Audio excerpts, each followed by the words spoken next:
की जिनवाणी माता की जय।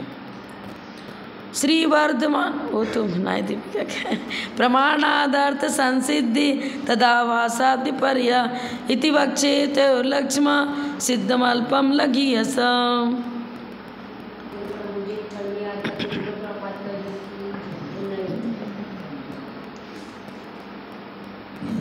सूत्र नंबर 3 कल बताया था। प्रमाण किसे कहते हैं? तो सम्यक ज्ञान ही प्रमाण है।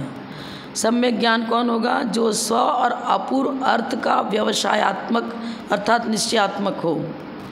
वस्तु के स्वरूप का यथार्थ निर्णायक कौन होगा? जो संशय विपर्य अनध्यवसाय आदि दोषों से रहित हो।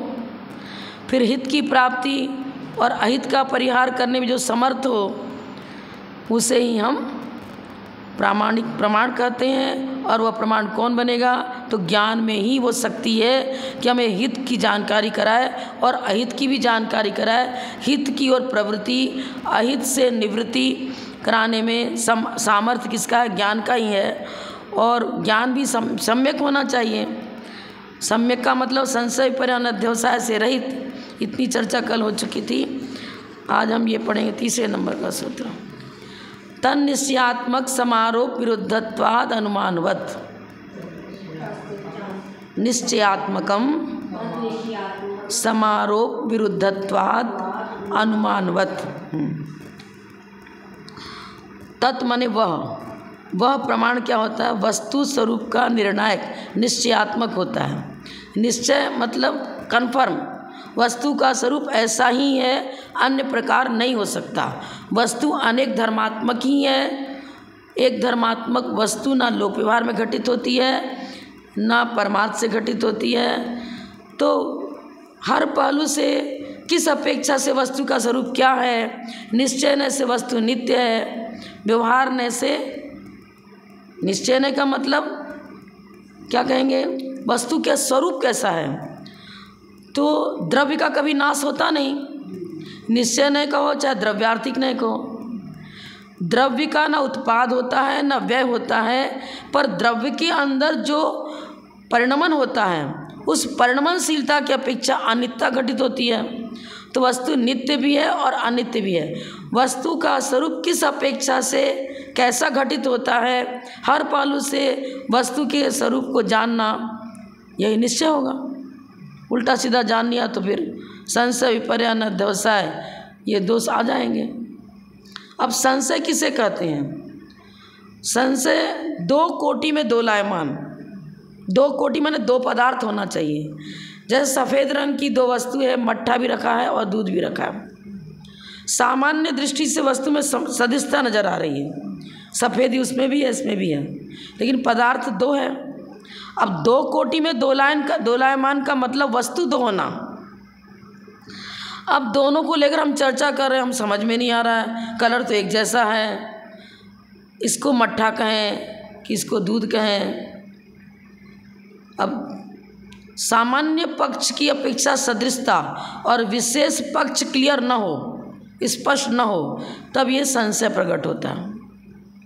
यह सीप है कि चांदी है? सीप भी सफ़ेद है, चांदी भी सफ़ेद है। अब सफ़ेदी दोनों में नज़र आ रही है, लेकिन उसका विशेष गुण धर्म जो होना चाहिए वो प्रकट नहीं हो पा रहा है, तो संशय होगा। 2 कोटि में दोलायमान जब मेरा ज्ञान होता है और हम उसका निर्णय नहीं कर पाते हैं कि जैसे 2 कोटि मतलब चांदी और सीप का बताया, अब कौन सीप है और कौन चांदी है, उसका विशेष धर्म जब तक क्लियर नहीं होता है तब तक मन दोलायमान होगा। ये है कि वो है, समझ में नहीं आ रहा। अब खेत में मान लो कोई व्यक्ति ने पोशाक पहना करके ठूंठ गाड़ दिया। अब पुरुष का पोशाक तो है, हम दूर से झुरमुट है, मतलब पूरा उजेला भी नहीं हुआ, हम समझ में नहीं आ रहा है कि भाई ये कोई पुरुष खड़ा है कि ठूंठ है, क्योंकि पोशाक पहना दिया तो पुरुष जैसी आकृति नजर आ रही है। तो सामान्य पक्ष तो स्पष्ट आ रहा है कि पुरुष जैसी आकृति है, लेकिन वास्तव में पुरुष है कि नहीं ये कैसे क्लियर हो? चलना फिरना कुछ पुरुष जैसी चेष्टा नजर आवे तब तो हम समझ पाए कि पुरुष है। हाँ, सामान्य पक्ष क्लियर हो, लेकिन विशेष पक्ष क्लियर नहीं हो पा रहा है। उसका विशेष गुणधर्म स्पष्ट नहीं हो पा रहा है, तो क्या होगा? कभी सोचेंगे ठूठ भी हो सकता है, कभी सोचेंगे पुरुष भी हो सकता है। तो दोनों तरफ वस्तु दो हो गई ना, ठूठ एक अलग पदार्थ है, पुरुष एक अलग पदार्थ है, दो कोटि में दो लायमान। जब मेरा ज्ञान होता है तो उसको हम संशय कहते हैं। विपर्य माने बिल्कुल उल्टा। अरे देखो ना, देवी जी को बलि चढ़ाएंगे तो मेरी मनोकामना पूर्ण होगी, बिल्कुल उल्टा। हिंसा में धर्म मान लेना, उल्टा। पूरब को पश्चिम मान लेना, पश्चिम को पूरब मान लेना, जो उल्टा निर्णय ले लेना, वो विपर्य हो जाएगा। रस्सी है, अब वो रस्सी अंधेरे में हमको ठीक से न, पूरा उजाला भी नहीं है, पूरा अंधेरा भी नहीं है। अब रस्सी को देखकर डर गए, सांप होगा, या सांप को रस्सी समझ लिया, उल्टा भी हो सकता है, ऐसे भी हो सकता है। तो दो वस्तु, एक रस्सी एक सांप, दो भिन्न भिन्न पदार्थ हैं। पदार्थ दो भिन्न है, पर आकृति हमको रस्सी की भी उसी तरह, जैसे सर्प ऐसा चलता है ना टेढ़ा मेढ़ा, तो रस्सी उसी प्रकार रखी हुई है। अब हमें समझ में नहीं आ रहा है कि भाई क्या है ये। सोना है और पीतल है, दोनों पीले वर्ण का है।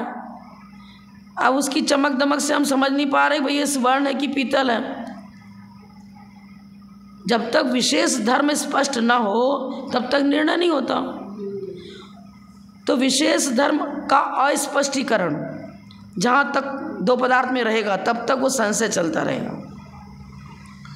अब विपर्य माने उल्टा, संशय, विपर्य और अनध्यवसाय। अनध्यवसाय किसे कहते हैं? अध्यवसाय मतलब ज्ञान की प्रवृत्ति को अध्यवसाय कहते हैं। हमारे ज्ञान की सम्यक प्रवृत्ति हो रही तब तो अध्यवसाय निर्णय हो गया, ज्ञान में समीचीन प्रवृत्ति हमारी चल रही है। अनध्यवसाय, हमने उपयोग ही नहीं डाला कि वस्तु क्या है, चल रहे थे, पैर के नीचे कुछ आया, निर्णय लेने का कुछ प्रयास भी नहीं किया, आगे बढ़ गए। अब परिभाषा क्या बनेगी अनध्यवसाय की? जो न संशय रूप हो, न विपर्य रूप हो, लेकिन वस्तु स्वरूप का निर्णय भी न हो, उसे कहते हैं अनध्यवसाय। न संशय है, न विपर्य है। संशय वाली परिभाषा भी घटित नहीं हो रही है, विपर्य उल्टा भी नहीं हो रहा। हमने तो कुछ सोचा ही नहीं, होगा कुछ, होगा कुछ, तो निर्णय कहाँ हुआ? निर्णयात्मक भी नहीं है, तो इसको अनध्यवसाय कहते हैं। चलते समय स्पर्श हुए पत्थर, तृण आदि वगैरह में कुछ है, ऐसा ज्ञान हुआ। लेकिन ये तो उदाहरण दिया, परिभाषा क्या बनेगी? जो न संशय, संशय का लक्षण जो बताया वो भी उसमें घटित नहीं हो रहा है, विपर्य बताया वो भी उसमें घटित नहीं हो रहा है। जो न संशय रूप हो, न विपर्य रूप हो, पर निर्णयात्मक भी न हो, उसे कहते हैं अनध्यवसाय। अब इन तीन दोषों से रहित जो भी ज्ञान होगा षट दर्शन में, सभी दर्शनों में इसी कसौटी के द्वारा निर्णय किया जाएगा कि तुम्हारा ज्ञान प्रामाणिक है या नहीं, तुम्हारी फिलॉसफी को प्रामाणिकता दी जाएगी कि नहीं दी जाएगी। प्रामाणिकता तब दी जाएगी जब संशय, विपर्य, अनध्यवसाय इन तीनों दोषों से रहित ज्ञान होगा तब। और तीन दोषों से रहित होगा तो इसका मतलब ये कि बस उसके विशेष धर्म की ज्ञप्ति अच्छी तरह से हो गई है। विशेष धर्म बताएंगे ना। जीव किसे कहते हैं? जिसमें चेतना पाई जाए। अब ये लक्षण बिल्कुल समीचीन है, निश्चयात्मक है। कोई भी जीव हो, एक इंद्रिय से पंचेंद्रिय तक, संसारी जीव को ले लो, सिद्ध जीव को ले लो, अब केवल ज्ञान प्राप्त के लिए अरहंत परमेश्वरी, अर्धनारीश्वर बोलते हैं, तो उनको ले लो, किसी को भी ले लो, चैतन्य सभी में पाया जाता है। यह लक्षण हर प्रकार से घटित होगा और सही निर्णय देने वाला है, क्योंकि इसमें न अव्याप्ति दोष है, न अतिव्याप्ति दोष है, न असंभव दोष है, न संशय, न विपर्य, न अनध्यवसाय। सटीक लक्षण है आगम युक्ति प्रमाण से, प्रत्यक्ष या अनुमान से, हर प्रकार से जिसकी संसिद्धि हो रही है वो निश्चयात्मक होगा। सबसे पहले ये चीज़ है, प्रमाण वस्तु को अनेक धर्मात्मक मानता है। अगर ऐसा नहीं मानेंगे ना तो जो भी कथन है सब में दोष आ जाएंगे। हम कह रहे यह जीव है, फिर कह दिया यह संसारी है, फिर किसी को कहा यह मुक्त हैं, सब ठीक है, निश्चयात्मक है। क्यों? हमारे यहाँ परिवार जीवत तो कोई ज़रूरी नहीं कि जो जीव है वो सब एक जैसा होगा। कर्मोपाधि सापेक्ष न बताएगा कि नहीं, जिसके साथ 8 कर्म लगे हुए हैं वह संसारी कहलाएगा। संसारी माने संसरण। संसार प्राय करके लोग समझ लेते हैं ना, संसार किसे कहते हैं? जो संसार में रहता है उसे संसारी कहते हैं। अरे संसार है क्या चीज़? ऊर्ध्व लोग भी संसार नहीं, अधो लोग भी संसार नहीं, मध्य लोग भी संसार नहीं। उपचरित व्यवहार से भी कहो तो भी किसी अपेक्षा घटित होगा। संसार माने जो हमें चारों गति में भ्रमण कराता है, उस निमित्त का, उन परिणामों का नाम संसार है। संसार उस परिणाम विशेष का नाम है, उस वैभाविक परिणति को संसार कहते हैं जो हमें चारों गति में भ्रमण कराता है। वैभाविक परिणति, संसरण कराने वाला वो मोहनी कर्म। गुण स्थानों की सारा तारतम्य मोहनी के द्वारा है। क्रोध, मान, माया, लोभ, राग, द्वेष, इसको संसार कहेंगे। यही हमारा संसरण करा रहा है। अब आप कहो कि लोकाकाश के अंदर जो रहता है वो संसारी है। अरे सिद्ध भगवान भी तो लोकाकाश में रहते हैं। भले ऊर्ध्व लोक के अगर भाग पर हैं तो लोकाकाश में ही, तो जो लोकाकाश में रहता है सब संसारी है। बनेगा क्या सब परिभाषा? दोष आ जाएगा सब में, अतिव्याप्ति, अव्याप्ति, असंभव आदि दोष आ जाएंगे। तो हमारा वस्तु स्वरूप का जो हम लक्षण दे रहे हैं, स्वरूप बता रहे हैं, वो इस प्रकार का होना चाहिए, उसमें किसी प्रकार का दोष ना आवे। हमने कहा जिसमें जिसमें चेतना पाई जाती है, ज्ञान दर्शन आदि गुण पाए जाते हैं, वो जीव है। अब ज्ञान पाया जाता है तो ज्ञान की पर्याय अलग हो गई। अब आप कहो कि देखो आपने कहा था जिसमें पाया जाए, ज्ञान पाया जाए, तो संसारी और मुक्त की जब चर्चा करेंगे तो क्या हो जाएगा? जो 8 कर्मों से रहित हैं उन्हें हम मुक्त कहेंगे। और संसारी में 2 भेद, एक घातीय कर्म से सहित और एक घातीय कर्म से रहित। 8 कर्मों से रहित तो जब सिद्ध हुए ना, जब तो सहस्त्रनाम में अर्धनारीश्वर शब्द बताया। अरहंत भगवान के गुणानुवाद में आदिनाथ भगवान की स्तुति करते हुए उनको अर्धनारीश्वर, अर्ध अरि न ऐसा ईश्वर, सकल परमात्मा सशरीरी। अभी संसार में हैं अनंत भगवान, लेकिन वो वाला कर्म जो हमें चारों गतियों में भ्रमण कराता है वो उसके पास नहीं है। सारी विवक्षाएं अपेक्षाकृत प्रमाण नए निक्षेपों के द्वारा, निश्चय नए, व्यवहार नए, द्रव्यार्थिक नए, पर्यार्थिक नए, इन सारे नयों के द्वारा वस्तु का जब तक हम ज्ञान नहीं करते हैं, इसी अपेक्षा को लेकर वस्तु का ज्ञान होना चाहिए, तब वो निश्चयात्मक बनेगा। क्योंकि एक एक धर्म की चर्चा एक एक विवक्षा लेकर की जाएगी, किसको हम मुख्य बना रहे हैं, किसको गौण कर रहे हैं। और सारा गुण धर्म है प्रमाण का विषय, वस्तु अनेक धर्मात्मक है। अब धर्म नित्य भी एक धर्म हो गया, अनित्य भी एक धर्म हुआ। तो नित्य धर्म किसके द्वारा घटित करेंगे? द्रव्यार्थिक नय से, क्योंकि द्रव्य का नाश होता नहीं।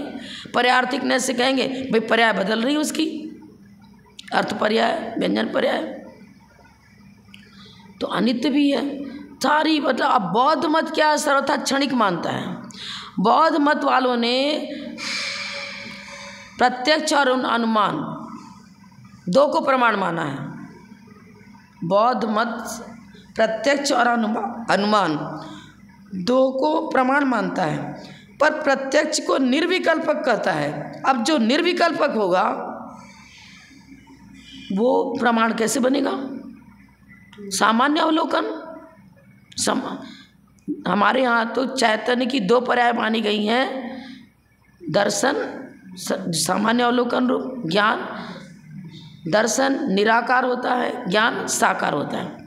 भेद विवक्षा पूर्वक वस्तु के विशेष धर्मों की ज्ञप्ति ज्ञान के द्वारा होती है, सामान्य अवलोकन रूप दर्शन के द्वारा विशेष स्वरूप की ज्ञप्ति होती नहीं है। तो निश्चयात्मक कैसे बनेगा? हो ही नहीं सकता। निर्विकल्प। अब निर्विकल्प की परिभाषा बौद्ध मत वालों का क्या है वो तो वही जाने, बोलते कुछ हैं और घटित कुछ होता ही नहीं घटित। हमने सामान्य अवलोकन में तो क्या लेंगे? अवग्रह या अवाय धारणा सब तो ज्ञान का ही भेद है। अवग्रह से पूर्व जो चैतन्य की परिणति होती है, जैन फिलॉसफी के अनुसार उसको निर्विकल्प कहते हैं, सामान्य अवलोकन। अवग्रह ज्ञान से पूर्ववर्ती जो चैतन्य की परिणति, वो हुआ सामान्य अवलोकन है, सत्य है इतना मात्र। और पुरुष है ये बोल दिया तब तो अवग्रह हो गया। पुरुष है, कोई व्यक्ति सामने खड़ा पुरुष है, ये तो अवग्रह हो गया। अब सामान्य अवलोकन मतलब चैतन्य की ज्ञान से पूर्ववर्ती पर्याय, चैतन्य की एक पर्याय है। दर्शन भी, दर्शन और ज्ञान दो भेद की है। सामान्य अवलोकन हुआ दर्शन। अब अवग्रह ज्ञान से प्रारंभ हुआ, ज्ञान के भेद जो बताए ना, मत ज्ञान के, अवग्रह या अवधारणा। अब अवग्रह से पूर्ववर्ती जो चैतन्य की पर्याय बनती है वो सामान्य अवलोकन हुआ, और उसको हम निर्विकल्प कहते हैं। विकल्प में भेद विवक्षा चलेगी, निर्विकल्प में भेद विवक्षा चलती नहीं है। क्या है वो ज्ञान से जाना जाएगा। दर्शन तो है, सामान्य अवलोकन और पर्यायवाची नाम है क्या? हाँ, सामान्य अवलोकन कहो। हमारे जैन फिलॉसफी के अनुसार सामान्य अवलोकन रूप दर्शन बताया, और उसी दर्शन को हम निर्विकल्प कहते हैं। निर्विकल्प है तभी तो दर्शन को निराकार कह रहे हैं। आकार माने भेद विवक्षा, निराकार माने भेद विवक्षा नहीं। अवग्रह में पुरुष है, भेद हो गया ना, भेद विवक्षा चालू हो गई। साकार, भेद प्रभेद पूर्वक चर्चा करना। ज्ञान साकार होता है, वो कहे ज्ञान बताएगा द्रव्य 6 होते हैं, जीव पुद्गल धर्म अधर्म आकाश काल, पर दर्शन नहीं बताएगा कि द्रव्य 6 होते हैं। मतलब ज्ञान की पूर्ववर्ती पर्याय जो हमारी चैतन्य की बनी वो दर्शन है। अब ये हम चर्चा कर रहे हैं किसकी अपेक्षा, छद्मस जीव की अपेक्षा। केवली का ज्ञान में तो कहो तो दर्शन और ज्ञान दोनों साथ साथ होते हैं, क्योंकि छायिक हो गया ना, आवरण है ही नहीं। आवरण ही नहीं तो क्रम भी नहीं बनता है। हमारा अल्प ज्ञान है तो पहले दर्शन होगा फिर ज्ञान होगा। अब वो सारी चीज़ों में हम हटवाई नहीं लगा सकते हैं। वस्तु का स्वरूप ही ऐसा है, और जैसा स्वरूप है उन सारे स्वरूप को हम वचनात्मक नहीं बना सकते। सारे स्वरूप को वचनात्मक हम क्या केवली भी नहीं बना सकते। जितना जानते हैं उसका अनंतवां भाग दिव्य ध्वनि के द्वारा, क्योंकि वचन सीमित है, हमने जीभ पर गुण रखा। अब कोई पूछे बताना कितना मीठा है, कुछ बहुत मीठा है, कभी कहेगा अरे ये वाला तो कुछ खा रहा है, मीठा नहीं है। लेकिन प्रमाण दे सकते क्या वचनों से? परसेंटेज कितना, एग्जैक्ट माप तौल वचनों से नहीं बताया सकता है। आत्मा का स्वरूप क्या है, जीव का स्वरूप क्या है, उसको शब्दों के द्वारा वैसा का वैसा पूरा जैसा अनुभव में आया वैसा का वैसा शब्दों से प्रतिपादित नहीं हो सकता, हो ही नहीं सकता।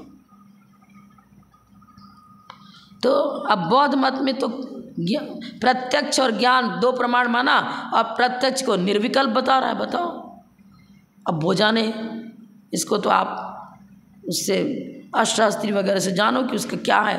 वो कुछ उनके तो कुछ भी निर्णय मात्र शब्दार्थ काल्पनिक नजर आते हैं, कल्पना से रहित। ये कहो अब कल्पना क्या है? झूठी कल्पना को कल्प, हमारे यहाँ तो कल्प का अर्थ वस्तु के स्वरूप में जब भेद विवक्षा दी जाती है तो उसको कल्पवासी देव, जिसमें इंद्र सामानिक त्रायस्त्रीन सारे देवों की विवक्षा है, कल्पवासी कहते हैं, जिसमें किसी प्रकार का भेद नहीं बनाता है। और हमारे तो वस्तु को भेदात्मक बताया, अभेद भी है और भेद भी है। अभेद में द्रव्यार्थिक नहीं लेते हैं और भेद में पर्यार्थिक नहीं ले, वस्तु तो वही है। ज्ञान दर्शन सुख वीर्य ये गुण हो गए जीव द्रव्य के, ठीक है। अब ज्ञान दर्शन सुख वीर्य ये जीव को छोड़कर प्रदेश भेद है क्या इसमें? ज्ञान और ज्ञानी में, द्रव्य और द्रव्य के गुण धर्मों में प्रदेश भेद नहीं होता, लेकिन लक्षण भेद है। ज्ञान का लक्षण अलग, सुख का लक्षण अलग, वीर्य का लक्षण अलग, दर्शन का अलग। तो अब लक्षण भेद होते हुए भी, लक्षण भेद है इसलिए तो भेद की चर्चा कर रहे हैं, लेकिन प्रदेश भेद नहीं है, इस अपेक्षा से अभेद की चर्चा कर रहे हैं। तो गुण और गुणी में भेदात्मक भेद भी ठहरता है और अभेद भी ठहरता है। हमारे यहाँ बहुत साइंटिफिक सारी चर्चाएं हैं। अब बौद्ध मत वाले प्रत्यक्ष को निर्विकल्प कर रहे हैं, शब्दों से निर्विकल्प कर रहे हैं, पर वो अपने शब्दों से उस निर्विकल्पता को घटित भी नहीं कर पाते। और जो निर्विकल्प होगा वो अनिश्चयात्मक होगा। और जब अनिश्चयात्मक है तो उसको प्रमाण कैसे मानेंगे? प्रमाण का लक्षण यही है कि जो वस्तु के स्वरूप का निश्चय करावे। और तुम कह रहे हो कि प्रत्यक्ष तो निर्विकल्पक होता है और अनिश्चयात्मक होता है, तो जो अनिश्चयात्मक है उसको हम प्रमाण कैसे मानेंगे? प्रमाण का लक्षण ही नहीं। प्रमाण प्रकृष्ट रूप से वस्तु के स्वरूप का जिससे मूल्यांकन होता है वो प्रमाण होगा, बनेगा ही नहीं। और जैन धर्म में तो सभी को प्रमाण माना है। सभी को प्रमाण माना है मतलब ज्ञान के जितने भेद बताए हैं, सम्यक ज्ञान के 5 भेद बताए, मति ज्ञान, शुद्ध ज्ञान, अवधि ज्ञान, मन पैर ज्ञान, केवल ज्ञान। किसी को एक देश प्रत्यक्ष का, किसी को सकल प्रत्यक्ष का, मति ज्ञान शुद्ध ज्ञान को परोक्ष कहा, अवधि ज्ञान मन पैर ज्ञान को एक देश प्रत्यक्ष कहा और केवल ज्ञान को सकल प्रत्यक्ष कहा। पर ये सब के सब ज्ञान की पर्याय हैं। ज्ञान गुण है और ये ज्ञान की पर्याय हैं। ये चीज़ जानना पड़ेगा। यहाँ भी भेदाभेद बन गया। ज्ञान गुण है और मति ज्ञान शुद्ध ज्ञान उसकी पर्याय हैं। अगर पर्याय नहीं मानेंगे तो परिणमन है ना, इंद्रिय और मन की सहायता से होने वाला जो हमारा ज्ञान का परिणमन, वो मति ज्ञान हो गया। और श्रुतम मतिपूर्वम, मतिपूर्वक होता है वो श्रुत ज्ञान हो गया। ये सारा जो उसका परिणमनशीलता बता रहे हैं, किस ज्ञान में कैसा परिणमन है। मति ज्ञान में जो परिणमन हो रहा है वो अलग प्रकार का है, शुद्ध ज्ञान में जो परिणमन हो रहा है वो अलग प्रकार का है, अवधि ज्ञान के द्वारा जो ज्ञान में परिणति देखी जा रही है वो अलग प्रकार की है। अवधि ज्ञानावरण कर्म के क्षोभसम से होने वाली परिणति को अवधि ज्ञान कहेंगे। मना परे ज्ञानावरण के क्षोभसम से होने वाली परिणति मना परे। तो परिणति की अपेक्षा से भेद बन रहा है तो पर्यार्थिकने का विषय बन गया। हम ज्ञान के 5 भेद बता रहे हैं तो 5 भेद रूप व्यवहार और उपचरित व्यवहार, वो व्यवहार ज्ञान पर्यार्थिक नहीं है। ये भी जो ज्ञान के 5 भेद बता रहे हैं वो पर्यार्थिक नय से बता रहे हैं, क्योंकि इतने प्रकार का परिणमन ज्ञान में देखा जाता है। ज्ञान में इतने प्रकार का परिणमन देखा जाता है, इसलिए ज्ञान के 5 भेद हो गए। ज्ञान तो ज्ञान है, ज्ञान की स्वपर प्रकाशक उसे ज्ञान कहते हैं। मति ज्ञान भी स्वपर प्रकाशक है, अवधि ज्ञान भी माना सभी तो हमारे यहाँ तो जितने ज्ञान के भेद बताए गए, जैनागम में 5 प्रकार के ज्ञान, सम्यक ज्ञान के भेद बताए गए। और मारणाओं की अपेक्षा से तो कुमति और कुश्रुत भी ले लिया। मारणाओं की अपेक्षा से तो वो वैभाविक परिणमन हो गया उसका। मिथ्यात्व के उदय से होने वाला परिणमन अलग प्रकार का। तो मिथ्यात्व के उदय से होने वाला परिणमन जो है ना, अब देखो तत्वार्थ सूत्र में 2 जगह ज्ञान की चर्चा करी है। एक छायोपशमिक ज्ञान के भेद में की है और एक औदैक की भी कही है। तो मोहिनी कर्म के उदय से होने वाला और ज्ञानावरण कर्म के का उदय ऐसा नहीं रहेगा कि बिल्कुल ही ज्ञान खत्म हो जाए। औदैक भाव में भी लिया है ना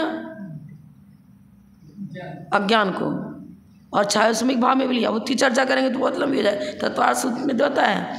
अब एक अल्प ज्ञानी को हम कह रहे हैं, एक अल्प ज्ञानी को अज्ञानी कर रहे हैं, और एक बिल्कुल मिथ्यात्व में पड़ा हुआ है, मतलब तो उसके दर्शन मोहिनी कर्म के उदय से उसका विपरीत परिणमन हो रहा है बिल्कुल।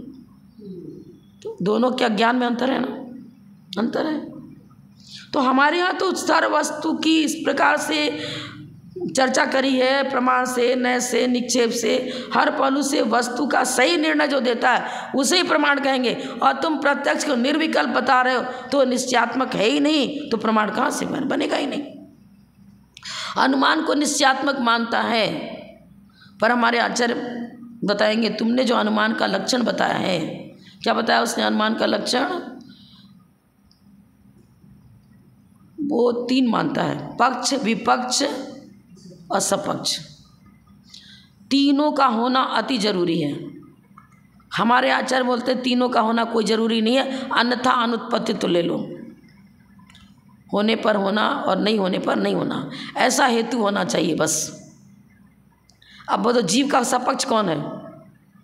अनुमान ज्ञान से हम जीव को जानना चाहते हैं, और बौद्ध मत कहता है अनुमान का लक्षण तब होगा जो पक्ष में रहे, सब पक्ष में रहे और विपक्ष में न रहे। अब जीव का सपक्ष कौन है?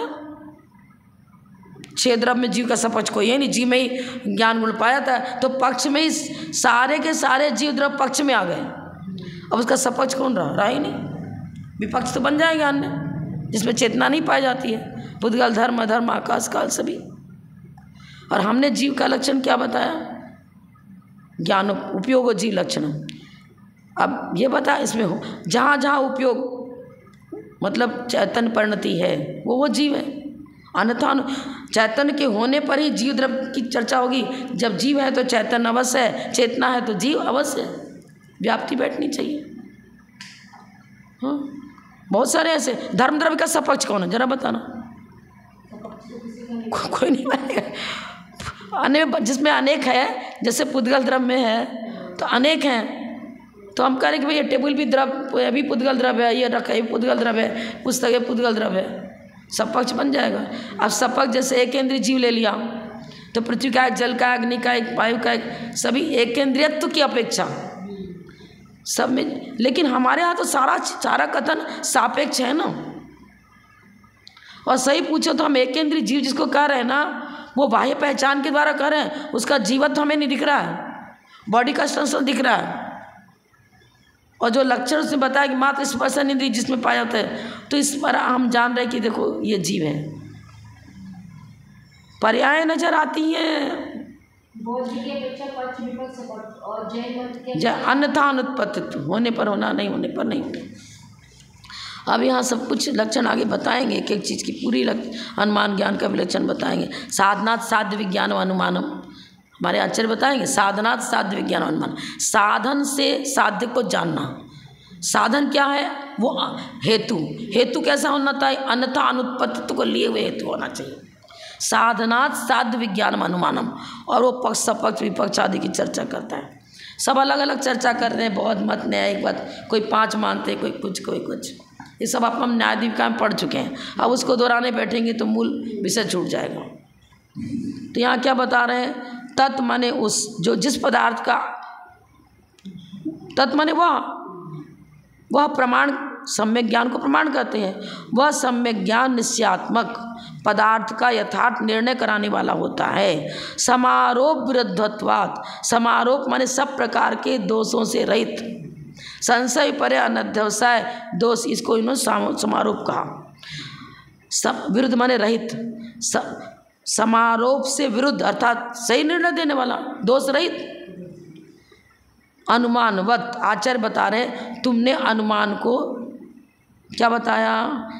तुमने भी अनुमान में दोष रहित कोई अनुमान स्वीकार किया।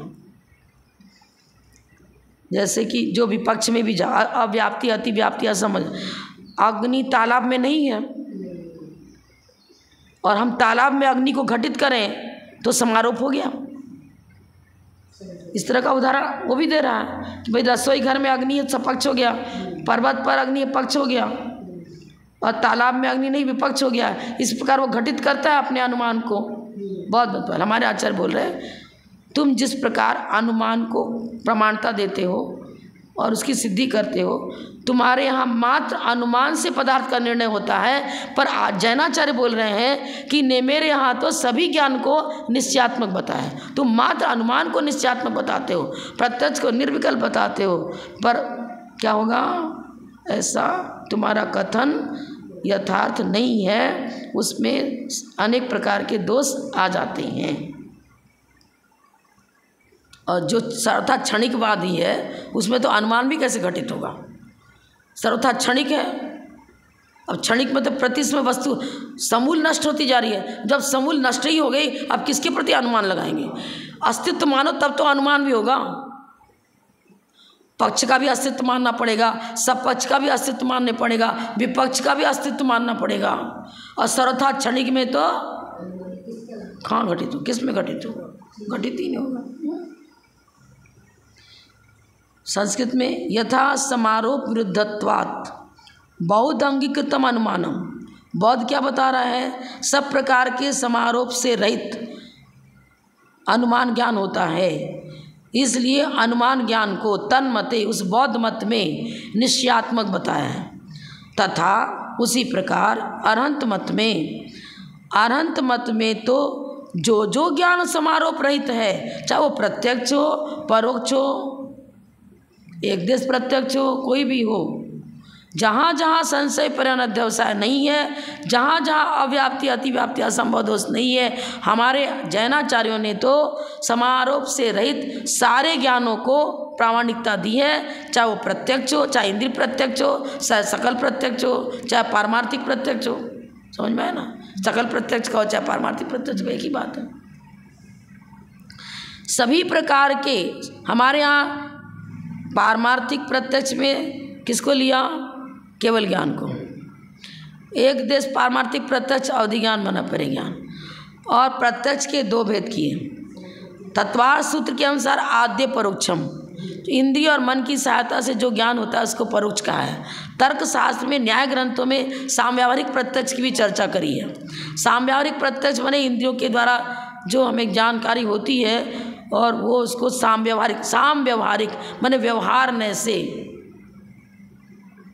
इंद्रियों व्यवहारने से, इंद्रियों की सहायता से जो होता है सम, लेकिन समीचीन वी प्लस अ प्लस धारण का व्यवहार। हार माने हार का अर्थ भेद, भाग हार बोलते हैं ना गणित में भी, तो भेद विवक्षा लेकर के समीचीन कथन होना चाहिए। ऐसा नहीं कि आपने एक इंद्रिय को दो इंद्रिय कह दिया, दो इंद्रिय को पंचेंद्रिय को एक इंद्रिय कहना चालू कर दो। अरे भेद विवक्षा दे रहे हैं, इंद्रियों से जानकारी, इंद्रियों की सहायता से ही हम जान पाते हैं कि देखो जो पंचेंद्रिय होता है, मनुष्य है पंचेंद्रिय होता है, देव पंचेंद्रिय होते हैं, आगम का आधार लेकर के जान रहे हैं, और इंद्रियों से ज्ञान कर, देखो इसको आँख नाक हाथ पैर सब आंगोपांग है, तो पंचेंद्रिय जान रहे हैं। लेकिन सामव्यावहारिक प्रत्यक्ष में इंद्रियजन ज्ञान को उसी रूप में स्वीकार किया गया, उसको आद्य परोक्षम ये सूत्र लेकर के उसको प्रत्यक्ष नहीं कहा गया, उसमें विशेषण क्या लगा दिया? सामव्यावहारिक प्रत्यक्ष। और तत्वार्थ सूत्र में परिभाषा क्या बताई? इंद्रिय और मन की सहायता से होता है, उसको परोक्ष कहते हैं। अपने अपने स्थान पर सभी सही है, किस अपेक्षा से उसको परोक्ष कहा, और उसी ज्ञान को किस अपेक्षा से प्रत्यक्ष कहा? सामव्यावहारिक प्रत्यक्ष कह रहे हैं तो ठीक है, और उसी सामव्यावहारिक प्रत्यक्ष को हम तत्वार्थ सूत्र के अनुसार परोक्ष कर रहे हैं, वो भी ठीक है, क्योंकि उन्हें परिभाषा क्या दी? इंद्रिय और मन की सहायता के बिना जो ज्ञान होता है उसको हम प्रत्यक्ष कहते हैं, और इंद्रिय और मन की सहायता से होता है उसे परोक्ष कहते हैं। डिफिनेशन सब अपने अपने स्थान पर सब सही है अपने स्थान पर। इस प्रकार का निर्णयात्मक इनका कोई लक्षण बनता ही नहीं है, उनका अनुमान ज्ञान भी नहीं बनता। मान रहे हैं पर अनुमान का जो लक्षण बताया, पक्ष सपक्ष विपक्ष आदि करके, वो आपका अनुमान का साधन जिसको बताया आपने, पक्ष सपक्ष विपक्ष चर्चा करी, तो हर जगह पर घटित होना चाहिए ना। कहीं पर सपक्ष नहीं मिल रहा है, कहीं पर विपक्ष नहीं मिल रहा है। सद्रव्य लक्षणम, और भला विपक्ष कौन है? सद्रव्य लक्षणम, तत्वार्थ सूत्र में द्रव्य का लक्षण बताया, सद्रव्य लक्षणम। अब बताओ विपक्ष कौन है? विपक्ष कोई यही नहीं,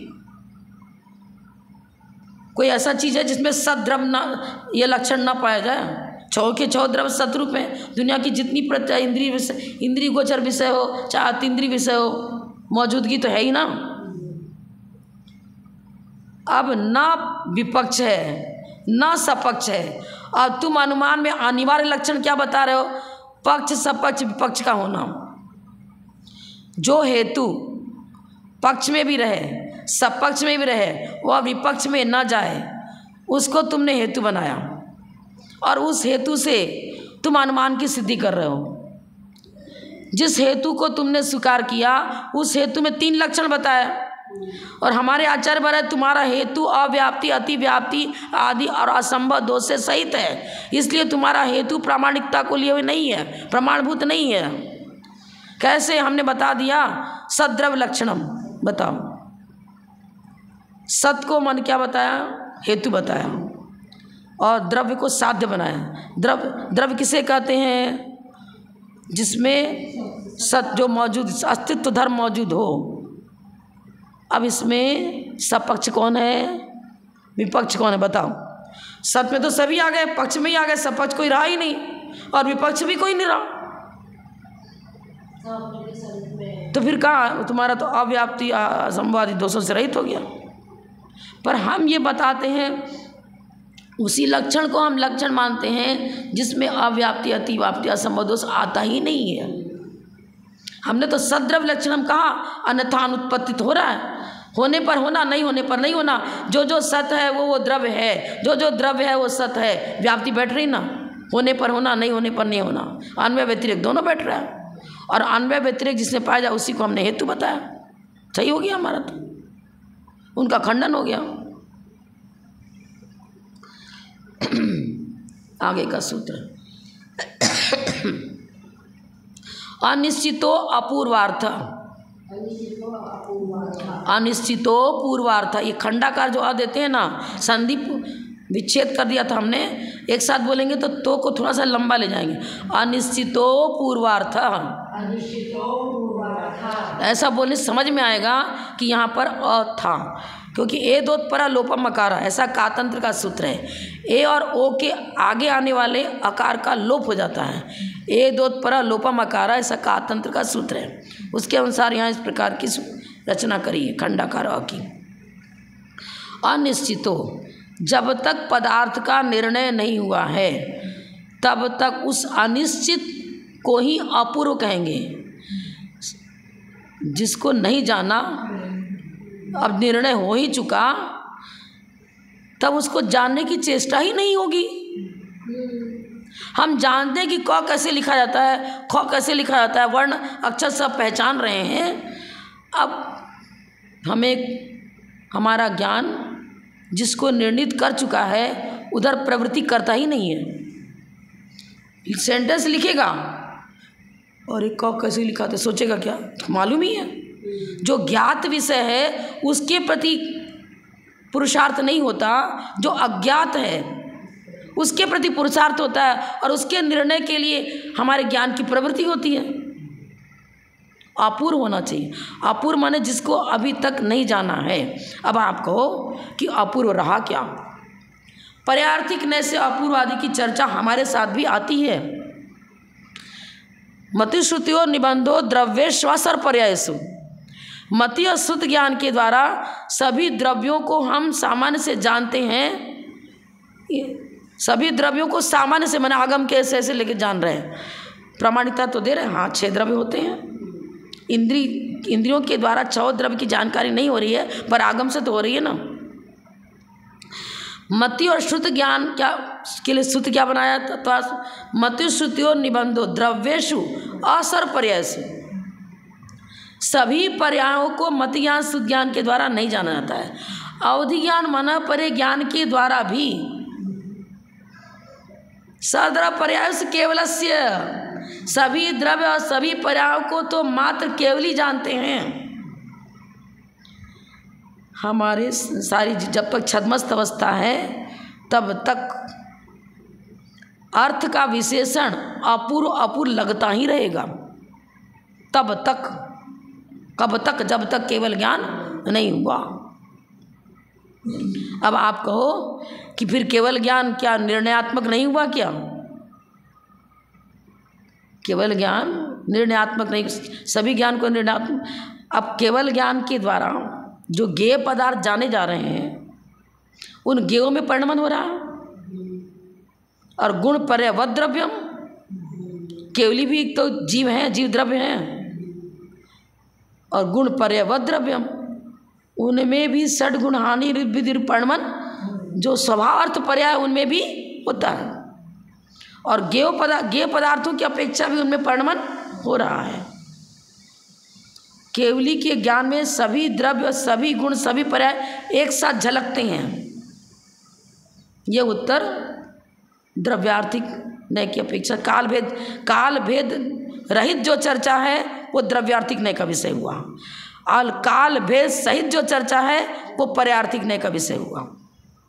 सभी पर्यायों को जानते हैं, लेकिन केवली के समस्तरण में कोई, मान लो कोई मुनिराज बैठे या हम बैठे, कोई बैठा हुआ,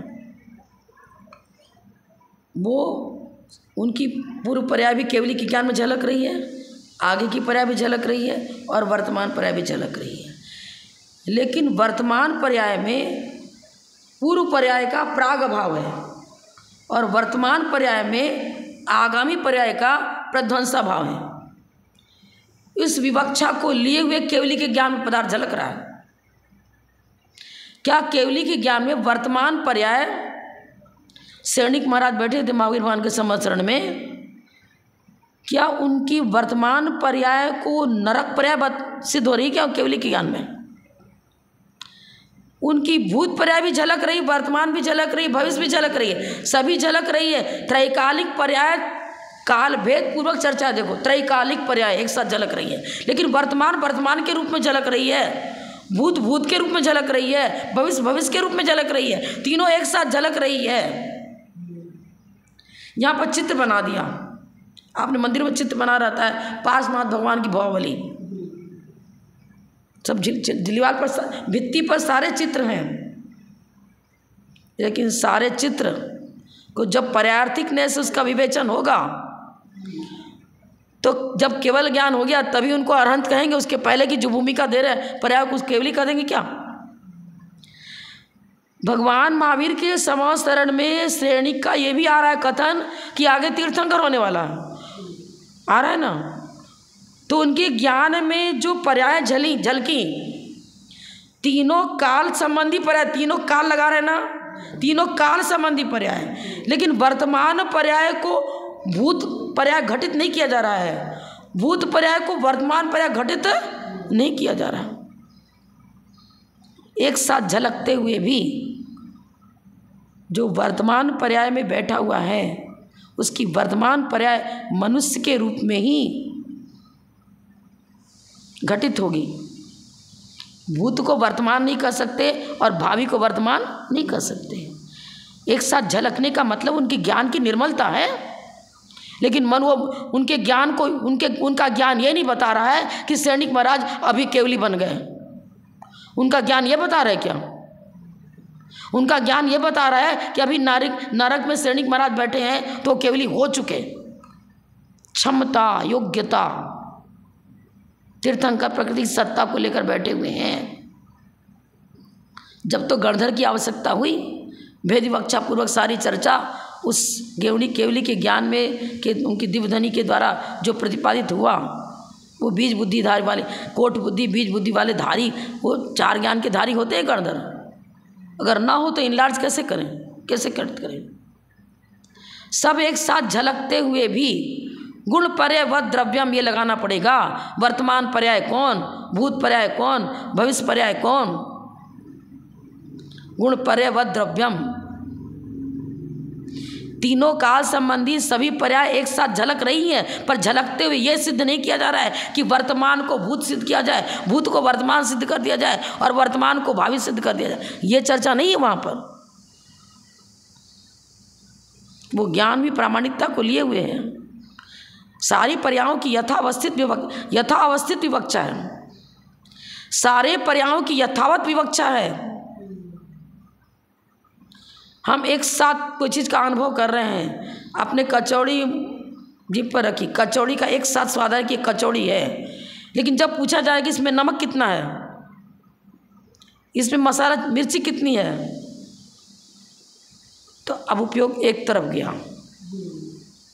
अब एक एक धर्म की तो अब अर्पिता अनर्पित सिद्धे आ गया। जिसकी विवक्षा चल रही है उसको अनुवात्मक बनाएगा, उसकी तरफ उपयोग केंद्रित करेगा। ये छद्मस जीव की अपेक्षा है। केवली के ज्ञान में अनुभवात्मक तो सारी पर्याय हैं और सारे द्रव्य अनुभवात्मक, पर उनका अनुभव ये उल्टा सीधा निर्णय नहीं दे रहा है कि वर्तमान में बैठे हुआ जो देव है उसको अरहंत बता दें। सर्वार्थ सिद्धि में बैठे हुए जो देव हैं वो एक भाव धारण करके मुक्त जाएंगे, पर सर्वार्थ सिद्धि में जिस समय बैठे हुए हैं देव पर्याय में उनकी भुज्यमान देव पर्याय चल रही है, तो उनको भुज्यमान मनुष्य पर्याय सिद्ध नहीं की जाएगी। केवली उनको भुज्यमान मनुष्य पर्याय में नहीं बता देंगे जब देव पर्याय में बैठे हुए हैं। तब झलक रहा है ज्ञान में निर्मलता है। निर्मलता इतनी है कि वो अभी भी शतावधानी सहस्त्रावधानी आदि की चर्चा आगम में कहीं कहीं मिलती है कि 100 लोगों ने एक साथ प्रश्न किया, पर उसकी मेमोरी पावर, उसकी मतलब ज्ञान शक्ति इतनी थी कि 100 लोगों का प्रश्न अलग अलग था और सब सुन लिया। सबको अपने धारणा शक्ति अवग्रह या आवाज धारणा, उनकी धारणा शक्ति इतनी प्रबल थी, लेकिन जब उत्तर देंगे ना, एक सबका एक साथ उत्तर नहीं दे पाएगा वो शतावधानी। उत्तर तो एक एक का क्रम वचन तो बोलेगा, तो वचन से बोलेगा तो किसी एक को ही तो विवक्षित बनाएगा, एक को विवक्षित बनाया जाएगा, अन्य को अविवक्षित बनाया जाएगा। अनुभवात्मक है, मतलब सर्वद्रव पर्याय से केवली के ज्ञान में सभी द्रव्य और सभी पर्याय एक साथ झलकती हैं, पर एक साथ झलकना शब्द ये क्लियर नहीं कर रहा है कि वर्तमान पर्याय को भूत सिद्ध कर दो, भूत को वर्तमान सिद्ध कर दो और भावी को वर्तमान सिद्ध कर दो, ये थोड़ी हो रहा। उस जीव में एक अरहंत बनने की योग्यता है। भगवान महावीर ने बता दिया, मारीची का जीव ही तीर्थंकर बनने की योग्यता है। कौन जी हमारे कुल में कोई ऐसा है जो आप सब बनेगा? हाँ, मारीची बनेगा। पर मारीची जिस समय बैठा था, क्या उसी समय उसको अरहंत कहना चालू हो गया क्या? उसके अंदर जो पर्याय, भावी पर्याय, वर्तमान पर्याय, भूत पर्याय, वो सब पर्याय उनके ज्ञान में एक साथ झलक रही, अनुभवात्मक है। श्रुत ज्ञान स्वार्थ और परार्थ दोनों प्रकार का होता है, अनुभवात्मक भी है और वचनात्मक भी है, सब है। केवली का ज्ञान स्वार्थ है, परार्थ अर्थात वचनात्मक, सर्वांग से दिव्य ध्वनि खिर रही है, क्योंकि वचन वर्णाओं का स्टॉक खाली होना है, लेकिन भेद विवक्षा पूर्वक उनका कथन नहीं चल रहा है। और जब काल भेद पूर्वक विवक्षा कथन होगा तब उसको हम पर्यार्थिक नहीं कहेंगे। सभी पर्यायों का झलकना यह सिद्ध नहीं कर रहा है कि त्रैकालिक पर्याय एक साथ उपस्थित हो जाती हैं। जो गेय पदार्थ है, ये गेय पदार्थ, यहाँ कोई पदार्थ रखा हुआ है, पदार्थ ही रखा है, इसकी वर्तमान पर्याय इस समय ये है, लेकिन यही पर्याय भूत वाली भी थी क्या? यही पर्याय भविष्य की भी है क्या? नहीं ना। ज्ञान में झलकने मात्र से वो तो ज्ञान की अतिशयता है, वो जान रहा है कि इसमें ये किस फैक्ट्री में तैयार हुआ था, कहाँ हुआ था, कैसे हुआ था, उसके ज्ञान में क्रमिक सब झलक रहा है। लेकिन वर्तमान पर्याय तो ये झलकेगी ना। वर्तमान को वर्तमान ही सिद्ध किया जाएगा, भूत को भूत ही सिद्ध किया जाएगा, भावी को भावी सिद्ध किया जाएगा। जो अभी भावी तीर्थंकर है उनको हम वर्तमान तीर्थंकर नहीं कर सकते, जो भी वर्तमान तीर्थंकर है उनको भूतकालीन तीर्थंकर सिद्ध नहीं करेंगे। लेकिन तीर्थंकर प्रकृति की सत्ता सब में थी तो उनको तीर्थंकर कर रहे हैं, और तीनों काल से तीर्थंकरों की पूजा कर रहे हैं। आप गर्भ कल्याणक अर्घ चढ़ा रहे हो, भगवान की पूजा कर रहे हो। जिस समय गर्भ उनका हुआ उस समय तो अव्रती थे, असंयमी थे, तो असंयमी को अर्घ चढ़ा रहे हो क्या? नैगम नय की अपेक्षा द्रव्यार्थिक नय है, द्रव्यार्थिक नय भेद विवक्षा नहीं ले रहा है, वो तीर्थंकर प्रकृति की सत्ता को लिए हुए अवतरित हुए हैं। और इसी पर्याय मनीषी भुज्यमान मनुष्य आयु के रहते हुए वो तीर्थंकर बनेंगे। तो भावी नैगम नय की अपेक्षा गर्भ कल्याण का अर्घ चल रहा है, अर्घ चढ़ रहा है, जन्म कल्याण का अर्घ चढ़ रहा है। 5 कल्याण का अर्घ कैसे चढ़ा रहे हो? क्यों चढ़ा रहे हो? और अवृत्ति की पूजा होती नहीं तो फिर गर्भ कल्याण का अर्घ क्यों चढ़ रहा है, जन्म कल्याण का अर्घ क्यों चढ़ रहा है? नैगम नय सबसे अर्थ, सारा अर्थ है सटीक, सारी चर्चा सटीक है। तो अब प्रश्न उठता है कि अनिश्चयात्मक, प्रश्न यहाँ उठ गया ना, अनिश्चित तो अपूर्वार्थ। हमारे लिए तो ठीक है, हम छद्मस्त अवस्था हैं तो हम सभी पर्यायों को नहीं जानते हैं, तो मेरे लिए अपूर्व बन गया, ठीक है। अब केवली के ज्ञान में तो सभी पदार्थ एक साथ झलकते हैं,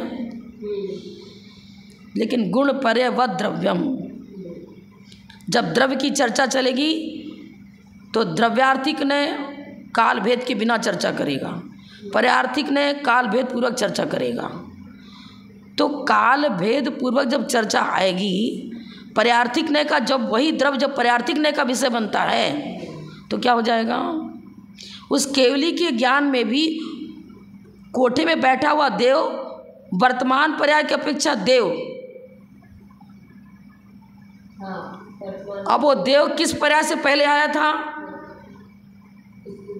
प्राग भाव, पद्धंसा भाव आदि जो अन्योन्या भाव, वो चर्चा आती है ना, ये सारी विवक्षा को लेकर चर्चा करेंगे तो केवल ज्ञान में भी अपूर्वपना घटित होगा। ज्ञेय पदार्थ में काल भेद पूर्वक पर्याय परिवर्तित होती हैं, और परिवर्तित होती हैं तो उसको प्रागभाव को प्रागभाव ही मानना पड़ेगा, प्रध्वंसा भाव को प्रध्वंसा भाव ही मानना पड़ेगा। ज्ञेय में परिणमन तो ज्ञान में भी परिणमन, ज्ञेय में परिणमन, हाँ, ज्ञेय पदार्थों की अपेक्षा ज्ञान में परिणमन, परिणमनशीलता को स्वीकार नहीं करेंगे तो केवल ज्ञान कूटस्थ नित्य हो जाएगा, और कूटस्थ नित्य न गुण होता है न गुणी होता है, कूटस्थ नित्य नहीं है। नित्यपना द्रव्यार्थिक न से ही सिद्ध होगा, अनित्यपना पर्यार्थिक न से ही सिद्ध होगा। ज्ञान में भी परिणमन होता है, केवली का ज्ञान भी क्यों ना हो उसमें भी परिणमन है। जिसको देख रहे हैं चीज में परिवर्तन हो रहा है, ज्ञान में परिवर्तन हो जाएगा। व्यंजन पर्याय जिस समय मनुष्य की है उस समय उसको अपूर्व नहीं कहेंगे। अपूर्व माने जिसको हमने क्या कहेंगे, घटित, घटित जो अब तक घटित नहीं हुआ है। ज्ञेय पदार्थ में 5 किस प्रकार, प्राग भाव, प्रध्वंसा भाव, अन्योन्या भाव, अत्यंता भाव, ये सारी चर्चा है ना, ये सारे अभाव परिणमनशीलता को बता रहे हैं। घड़ा रखा है, इसमें मिट्टी वाली पर्याय का प्राग भाव है, तो उस घड़े में, उस केवली के ज्ञान में क्या झलक रहा है, उस मिट्टी के घड़े में प्राग अभाव ही झलक रहा है। हमें तो मिट्टी का घड़ा मात्र दिख रहा है, जिस समय सामने घड़ा रखा है उसमें इंद्रिय ज्ञान के द्वारा घड़ा नजर आ रहा है। वो प्राग अभाव वाला पहले वाली पर्याय हम उसको हमारे इंद्रिय ज्ञान झलक में नहीं रहा, लेकिन केवली के ज्ञान में वो प्राग अभाव वाला पर्याय भी झलक रहा है। और घड़ा रखा, अभी कपाल पर्याय तो हुई नहीं है, तो कपाल पर्याय हमारे ज्ञान में थोड़ी झलक रही है, पर उनमें झलक रही है, अनुभवात्मक है। लेकिन जब उसका प्रतिपादन होगा वेद विवक्षा पूर्वक तो गणधर क्या करेंगे, इसी प्रकार चर्चा करेंगे कि भाई अभी पहले भाव में तुम यहाँ थे, अब इस भाव में यहाँ हो, अगला भाव तुम्हारा ये होने वाला है। तो सारी होने काल भेद पूर्वक चर्चा हो गई ना। द्रव्य की चर्चा दोनों प्रकार से होती है, अभेद पूर्वक भी और भेद पूर्वक भी। विवक्षा जने की सम्यक ज्ञान प्रमाण है, तो श्रुत ज्ञान वचनात्मक है। जब वो वचनात्मक वचन प्रणाली से जब उसी विषय का प्रतिपादन किया जाएगा तो काल भेद पूर्वक चर्चा आ जाएगी। विवक्षा दी जाएगी तो काल भेद पूर्वक अनुभव होता है, वो बिना काल भेद पूर्वक भी अनुभव होता है, काल भेद के बिना भी अनुभव होता है। लेकिन अनुभव जो हुआ उसका प्रतिपादन करेंगे तो काल भेद पूर्वक होगा। अब ज्ञेय पदार्थों में परिणमन हो रहा है, तो जब ज्ञेय में परिणमन हो रहा है, दर्पण में सामान्य दर्पण रखा हुआ है, जब सामने वाला चित्र का आना जाना हो रहा है तो दर्पण में परिणमन होगा ना। ज्ञेय पदार्थों के निमित्त से परिणमन होता है और वस्तु स्वभाव से ही परिणमनशील है। जीव द्रव्य है, केवली भी तो सद्रव्य लक्षणम वहाँ भी लगेगा, उत्पाद व द्रव्युक्तम सत वहाँ भी लगेगा, गुण पर्याय व द्रव्य में भी लगेगा। पर्याय माननी पड़ेगी ना, जब पर्याय मान रहे तो परिणमन ही मानना पड़ेगा। परिणमन मान रहे हो तो अपूर्व अपूर्व भी आएगा। विवक्षा तो चलेगी, चाहे व्यवहार ने से चलो, चाहे अशुद्ध निश्चय ने से चलो, चाहे विवक्षा तो चलेगी। तो अपूर्व शब्द अनिश्चितो अपूर्वार्थ, जिस पदार्थ का पहले किसी सच्चे ज्ञान से निर्णय नहीं हुआ है उसे अपूर्वार्थ कहते हैं। तो सम्यक ज्ञान का विषय अपूर्वार्थ बनता है, और अपूर्व अर्थ जो जिसको बता रहे हैं उसमें विवक्षाओं के अनुसार अपूर्वपना घटित होता भी है और नहीं भी होता है। वर्तमान पर्याय को पूर्व पर्याय नहीं कहेंगे, वर्तमान पर्याय को आगामी पर्याय नहीं कहेंगे। तो इन सारे विशेषणों सहित जब चर्चा चलेगी तो अपूर्व हो गया ना, वही ज्ञेय पदार्थ अपूर्व तो हो गया ना। केवल ज्ञान तो निश्चयात्मक है, और यहाँ क्या बता दिया, अनिश्चित तो अपूर्वार्थ, एक प्रमाण के विशेषण में ही लगा दिया। स्वापूर्व अर्थ व्यवसात्मकम स्वापूर्व अर्थव्यवस्थात्मकम ज्ञानम प्रमाणम। अब केवल ज्ञान के लिए तो कोई अपूर्व रहा नहीं आपका, हो तो रहेगा, पर्यार्थिक न से रहेगा, कालभेद बनेगा। त्रैकालिक पदार्थों को जान रहे हैं, पर त्रैकालिक 3 शब्द का प्रयोग किया है ना। त्रैकालिक, भूत वर्तमान भविष्य सब झलक रहा है, पर भूत भूत के रूप में झलक रहा है, वर्तमान वर्तमान के रूप में झलक रहा है, भविष्य भविष्य के रूप में झलक रहा है। तीनों काल संबंधी पर्याय एक साथ एक ही समय उस जीव में घटित नहीं होगी। हम उस समय मनुष्य भी हो, उस समय हम देव भी हो, उस समय तिर्यंच भी हो। पहले मान लो कोई तिर्यंच पर्याय में था, वर्तमान में मनुष्य पर्याय में है, आगे देव पर्याय में जाना है, तो त्रैकालिक पर्याय झलक रही हैं। पर पहले तिर्यंच था, अभी मनुष्य, आगे देव होगा, तो त्रैकालिक पर्याय झलक रही हैं। पर प्राग अभाव के रूप में मनुष्य वर्तमान में मनुष्य पर्याय है, तो वो तिर्यंच पर्याय प्राग अभाव के रूप में झलक रही हैं, और देव पर्याय प्रध्वंसा भाव के रूप में झलक रही हैं। पर्यार्थिक नय की अपेक्षा से भेद करेंगे, और पर्यार्थिक द्रव्यार्थिक नय की अपेक्षा से भेद। चर्चा बहुत बारीक चर्चा हो गई है, इसलिए दत्तवाला में सबसे पहले यही लिखा है कि 3 को द्रव्यार्थिक नय क्यों कहा। काल भेद, जब से काल भेद प्रारंभ होगा तब से पर्यार्थिक नय का आरंभ होगा। अब द्रव्यार्थिक नय पर्यार्थ श्रुत ज्ञान का विषय है, ठीक है, श्रुत ज्ञान का विषय है, क्योंकि प्रतिपादन श्रुत ज्ञान से होता है, स्वार्थ और परार्थ दो। अब केवली अवधि ज्ञान, मन परिज्ञान, केवल ज्ञान और मति ज्ञान भी अनुभवात्मक है, पर अनुभवात्मक में भी गुण पर्य व द्रव्यम, यही तो अनुभव हो रहा है। गुण और पर्यायों का समूहित द्रव्य, यही तो अनुभव में आ रहा है। अब जो अनुभव में आया उसमें पर्याय भी अनुभव में आ रही है, और उसका गुण भी अनुभव में आ रहा है। अन्वयिनो गुणा, ये भी अनुभव में आ रहा है। क्रमवर्तिना पर्याय, वो पर्याय भी अनुभव में आ रही हैं। लेकिन जो अनुभव में आ रहा है वो अनुभव त्रैकालिक जब चर्चा चलेगी कि तीनों काल संबंधी सही पर्याय झलक रही हैं, तो तीनों काल सब तो लगाया ना, भेद विवक्षा आ गई।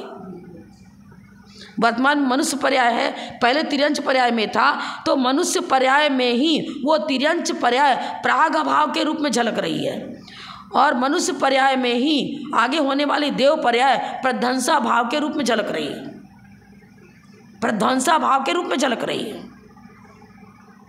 झलक तो रही है। ये कथन पंक्ति ऐसा लिखा हुआ आपको किसी पुस्तक में नहीं मिलेगा। ये तो चर्चा इलाज करने के लिए वक्ता उसकी अपनी क्षोभसम शक्ति से इलाज कर सकता है, लिखा हुआ नहीं मिलेगा। लेकिन जो बोला जा रहा है वो हर प्रकार से सटीक है, साइंटिफिक है, आगम से सिद्ध है, युक्ति और प्रमाण से बिल्कुल सही बैठेगा। लेकिन अधिकांश लोग ये प्रश्न करते हैं कि केवली ने सब जान ही लिया, अब बचा क्या, अब अपूर्वार्थ किसको कहेंगे। उस लड़की ने जो प्रश्न किया था दिल्ली वाले में, यही तो पूछा था, उसका समाधान आज मैंने दे दिया। इसमें सब तो झलक ही गया, अपूर्व बचा ही क्या। अरे अपूर्व कैसे नहीं बनेगा, पूर्व और अपूर्व शब्द बता रहे। पूर्व माने काल भेद हो गया ना। अभी तक जिसको नहीं जाना है उसको अपूर्व करें, जानने के बाद अब उसको अपूर्व नहीं कहेंगे। अभी तक हमने मनुष्य पर्याय नहीं प्राप्त करी थी तो वो अपूर्व रहा, और होने के बाद अब अपूर्व नहीं रहा। अब जो पहले पर्याय प्राप्त पहले की थी उसको हम प्राग अभाव के रूप में वर्तमान में, प्राग अभाव के रूप में वो सारी पर्यायें वर्तमान में झलक रही हैं। उस केवली के ज्ञान में, केवली के ज्ञान में वर्तमान पर्याय मान लो मनुष्य है, लेकिन पूर्व घटित सारी पर्यायें प्राग अभाव के रूप में झलक रही हैं, और आगे होने वाली सारी पर्यायें प्रध्वंसा भाव के रूप में झलक रही हैं। त्रैकालिक पर्याय झलक तो रही है, पर किस रूप में झलक रही है ये भी तो जानो। अभाव कितने प्रकार का होता है, प्राग अभाव, प्रध्वंसा भाव, अन्योन्य भाव, अत्यंत भाव, ये तो झलक रही है। मूल थ्योरी को छोड़े हुए यदि चर्चा करेंगे तो वो चर्चा आपकी बौद्ध मत की तरह नास्तिकों जैसी चर्चा हो जाएगी। अरे केवल तो सबको जान लिया, बचा ही क्या, अपूर्व क्या। अरे साइंस देखो क्या बता रहा है, जैन फिलॉसफी क्या बता रहा है। गुण पर्य वद्रम, पर्याय है तो परिणमन है, परिणमन है तो कालभेद की चर्चा चलेगी। वर्तमान में जो मनुष्य है उसको वर्तमान में देव नहीं कहा जाएगा।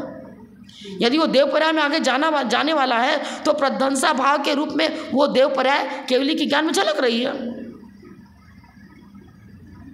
जो पहले हो चुकी पर्याय वही वर्तमान में झलक रही है उसके अंदर।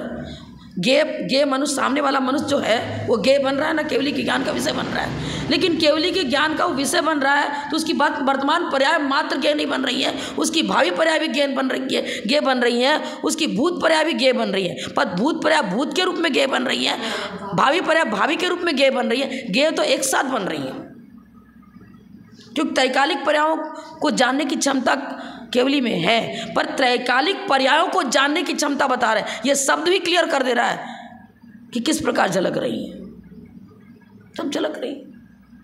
टाइम हो गया, ज़्यादा ही हो गया टाइम।